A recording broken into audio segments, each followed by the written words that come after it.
Well, one man who has got grave concerns, as I say, is Peter Hitchens, columnist for the Mail on Sunday, who I'm delighted to say joins us now. Good afternoon, Peter.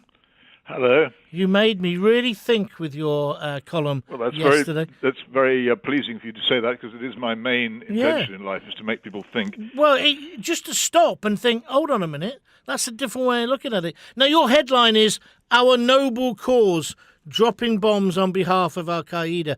Explain to me your concerns for those who haven't read it, Peter. All right, well, here, how long have I got? Here's the first thing, and I wanted to surprise people with what is absolutely true.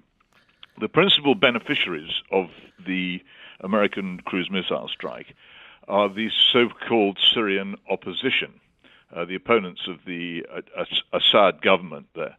I'm not calling it a regime deliberately, because I don't want to seem partial one way or another. But the opposition, as they're described, are not made up of the Liberal Democrats or the Labour Party or Quakers or Girl Guides. They're principally run by an organisation among whose many names, the most memorable is the Al-Nusra Front. And the Al-Nusra Front is an affiliate and franchise of what we used to call Al-Qaeda and fear it. And these are the people who are principally running the armed campaign against the Assad government and who have been his principal opponents in the civil war. Now, I can give you a record as long as my arm, and you'll find it on my website, on my blog, the list of the many occasions on which I have criticized the Assad regime, going back for many years, back to the time when the Syrian government in London, their embassy was used by Nizar Hindawi, a terrorist who tried to blow up an El Al plane, and their sheltering of the appalling Alois Brunner, the Nazi war criminal who was responsible for child murder at the Drancy camp for the deportation of Jews to extermination in France. So it's not a nice regime. I've never been enthusiastic about it. I've criticized also the President Assad's father, Hafez, for his extraordinary actions in the city of Hama, where he opened fire with artillery on a populated city because it was full of his opponents. It's not, don't, whatever you do, start suggesting or listen to anyone who suggests that I'm a spokesman for the Assad government. Okay. But what is true about Syria before the current troubles broke out was that although it was undoubtedly a police state founded on torture, it was relatively peaceful and surprisingly secular for the Middle East. And there are a few countries in the Middle East where, for instance, Christians can still operate more or less undisturbed. Syria was one of them, Jordan's another. Egypt, as we see to a lesser extent, the tragic events of the weekend, is another. Christians, by and large, are leaving the Middle East in quite large numbers because of their fears for the future. But in Syria, a mainly secular government was broadly tolerant in religious ways, and certainly not a kind of Saudi Arabian type Wahhabi strict Islamic country. All kinds of secular activities were permitted. Now, if you would prefer a strict Islamic regime, then no doubt the Al-Nusra Front and Al-Qaeda would be your boys. But what puzzles me slightly is why the United States and Britain and France and various Gulf countries have been actively, for the past 6 or 7 years, supporting the activities of the Al-Nusra Front and trying to overthrow the Assad government. Indeed, whenever any attempt is made to reach a settlement on this, it breaks down because they say flatly that whatever happens, Assad must go. But only last week... There's no compromise offered on this. There have been plenty of opportunities for compromise, but none have been taken. But what is actually happening in Syria is that the West has now intervened very strongly on the side of the Al-Nusra Front, an Al-Qaeda affiliate, and the United States using its missile power on this side will have made Al-Nusra absolutely cock-a-hoop. I mean, they've had anti-tank weapons and guns and ammunition and political and diplomatic support before. But to have 59 cruise missiles on your side is something entirely new, and also to have the United States openly demanding now that the Assad government must go and Assad must go, which is their principal demand.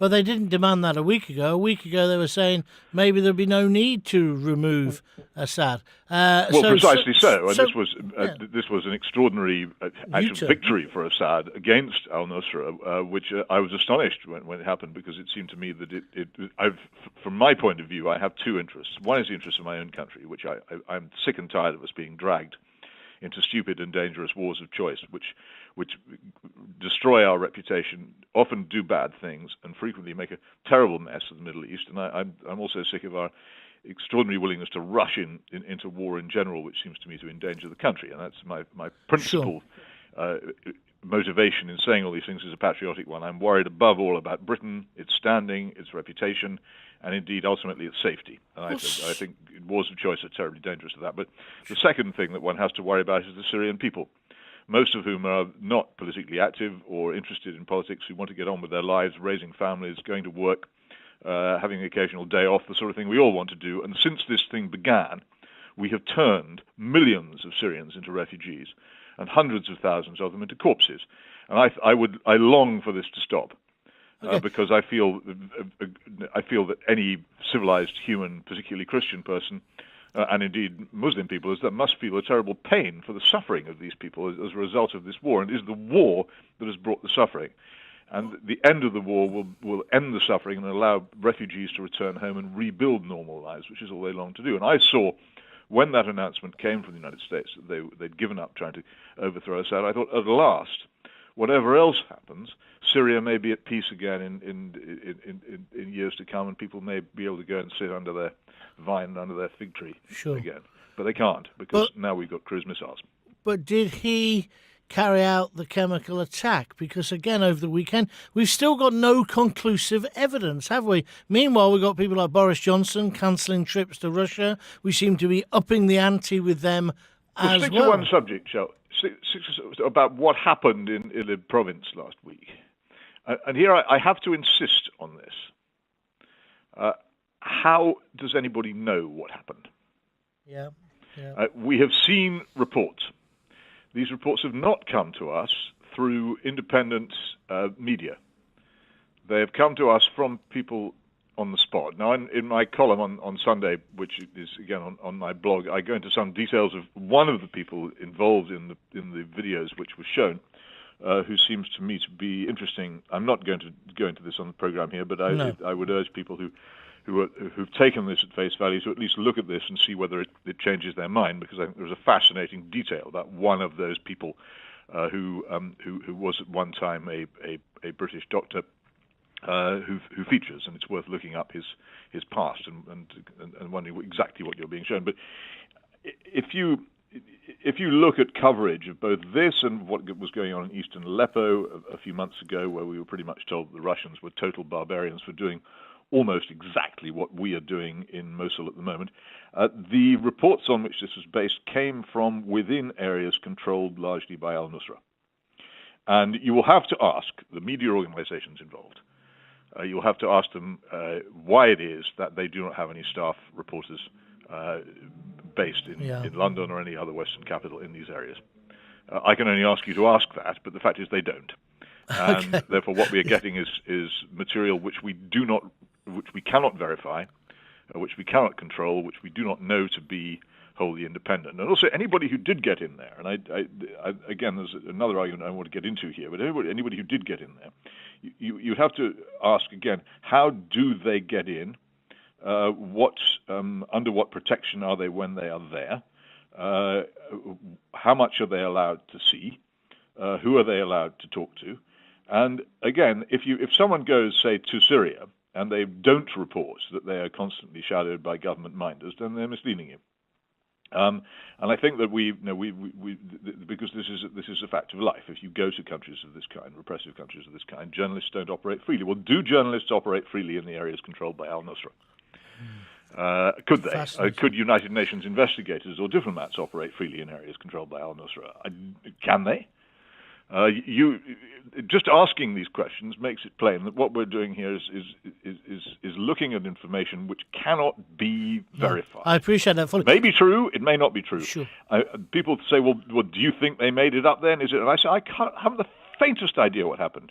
The point is, nor have you. No, and to reach the conclusion on the basis of this that it was definitely the work of the Assad government, that the Assad government actually gassed people in Idlib province last week, seems to me to be jumping far too far ahead of any facts or true evidence that we have. If you look, as I have done, at the United Nations reports on allegations of chemical warfare in the Syrian civil war, of which there are quite a few, you will find that even where they have concluded that the Assad government did use chemical warfare, the evidence is actually quite sketchy.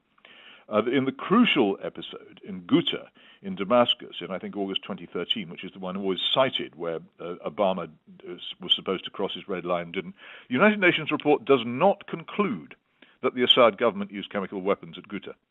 It simply does not do so, and yet every politician and every journalist I read and hear on this repeatedly says that Assad used chemical weapons at Ghouta. And I have to say, well, where are you getting this from? How do you know? I don't know. I can't find anything which confirms it. And I do wish that war is a terrible business. I'm privileged in that I have seen the edges of war a few times in my life, never intentionally. And I cannot begin to tell you the horrible thing that it is. And how much it fills me with dread. And any attempt by anybody to whip up war must be treated with skepticism. Are you worried now that there is going to be an escalation, Peter? Or can we pull back from this position? Well, of course I'm worried, because if once a line of this kind has been crossed, once the United States has dropped high explosive on a sovereign country, a line has been crossed, and all kinds of things could follow from it. And there is a grave danger, of course, because of the presence of Russians in the area, that this then stretches outside the Middle East, and even horror of horrors, and this is something which I think should really make people's flesh creep, becomes a European conflict. Peter, fascinating. And I can't. I just find that so. The very thought of it so appalling that I can only say, look, if anybody listening to this thinks that I'm not appalled by the idea of people being gassed, then they're quite wrong. I'm as appalled as anybody, but I'm not prepared to be manipulated into approving a dangerous escalation of war. First of all, I demand facts rather than claims and presuppositions. Secondly, even if these facts are true, does it justify entering into a war which could spread beyond the Middle East and even into Europe? And if that's what you want, you may get it, but be careful if that's what you want, that it is what you want, and that you understand that war once begun is very, very hard to end and can spread into places and into lives which never expected to be touched by it. Peter, thank you very much for your contribution, and thanks very much indeed for your blog and your column in the paper yesterday. I'm sure a lot of people will check it out. Thank you very much. I do hope so. I'm merely intending to influence people towards thought. You certainly did that. You certainly did that. Thank you very much indeed, Peter. Franchise of what we used to call Al Qaeda, and fear it. And these are the people who are principally running the armed campaign against the Assad government and who have been his principal opponents in the civil war. Now, I can give you a record as long as my arm, and you'll find it on my website, on my blog, the list of the many occasions on which I have criticized the Assad regime. Our noble cause, dropping bombs on behalf of Al Qaeda. Explain to me your concerns for those who haven't read it, Peter. All right. Well, here. How long have I got? Here's the first thing, and I wanted to surprise people with what is absolutely true. The principal beneficiaries of the American cruise missile strike are the so-called Syrian opposition, the opponents of the Assad government there.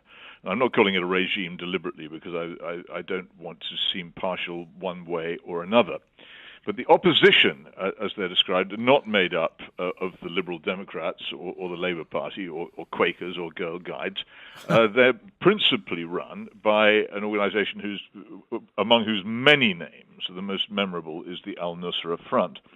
And the Al-Nusra Front is an affiliate and Well, one man who has got grave concerns, as I say, is Peter Hitchens, columnist for the Mail on Sunday, who I'm delighted to say joins us now. Good afternoon, Peter.